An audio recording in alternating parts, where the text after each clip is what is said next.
Saat ini memang kalau ingin kembali kita juga harus memperhatikan ketentuan dan bagaimana prosedur yang ditetapkan sama pemerintah Tiongkok ya.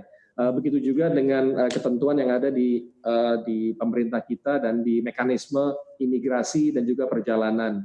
Sampai saat ini kan memang yang diutamakan dahulu sama pemerintah Tiongkok ada yang berhubungan langsung dengan kegiatan-kegiatan prioritas ekonomi. Sementara sebagian besar dari warga negara Indonesia yang ada di Tiongkok di situ adalah pelajar dan mahasiswa.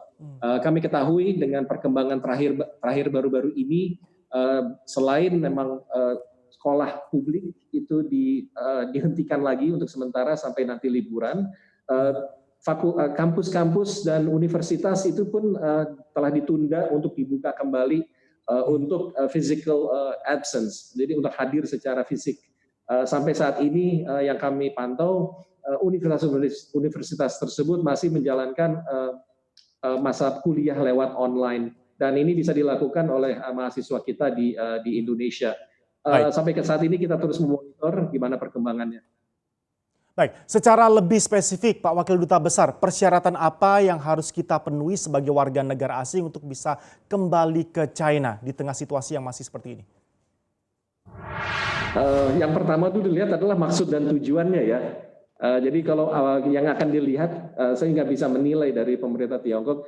Yang pertama itu adalah tujuan. Sementara di sini kalau kita memang menjalankan disiplin menjaga kesehatan diri dan juga lingkungan, kita juga berusaha untuk mengurangi terjadinya perpindahan orang dari satu tempat ke tempat yang lain. Yang dilihat oleh pemerintah Tiongkok di sini adalah untuk meminimalkan masuknya virus itu berasal dari luar untuk masuk ke Tiongkok yang tadinya semula itu sudah stabil. Nah, untuk itu juga sekarang kembali lagi kepada masyarakat kita, maksud dan tujuannya untuk apa. Kalau memang itu untuk keperluan bisnis atau untuk keperluan prioritas tertentu, kami nilai itu juga bisa dilakukan, tapi dalam skala yang mungkin sangat kecil untuk di sini.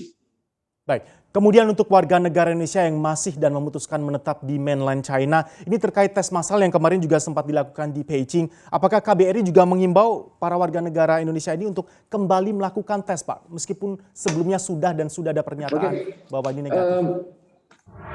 Sejak hari Minggu memang atas arahan Pak Duta Besar, kita juga sudah melakukan himbauan kepada masyarakat Indonesia yang ada di Beijing dan Tiongkok secara umum untuk kembali waspada menjalankan protokol kesehatan yang sangat baik dan mengamankan kesehatan lingkungan serta senantiasa berkomunikasi dengan KBRI jika terjadi suatu masalah.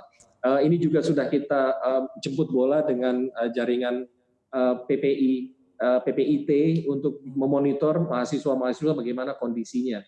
Terkait dengan tes kesehatan, ini ada dua pendekatan yang kita lakukan. Pertama, tes kesehatan yang dilakukan secara massal tersebut adalah yang berada di wilayah yang terdeteksi oleh penyebaran COVID yang sebesar 138 tadi. Jadi itu diprioritaskan untuk di sana. Sampai saat ini untuk melakukan tes itu adalah pada masing-masing orang secara individual. Kalau memang itu diperlukan, itu bisa dilakukan pada sentra-sentra kesehatan.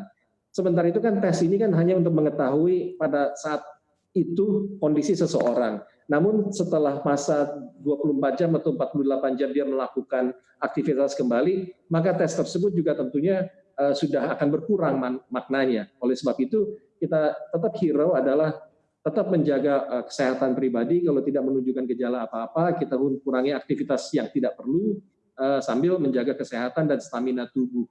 Sementara kalau untuk tes itu memang diperlukan bagi orang-orang yang memerlukan apa maksud dari tes tersebut, misalnya dia akan melakukan perjalanan atau tidak.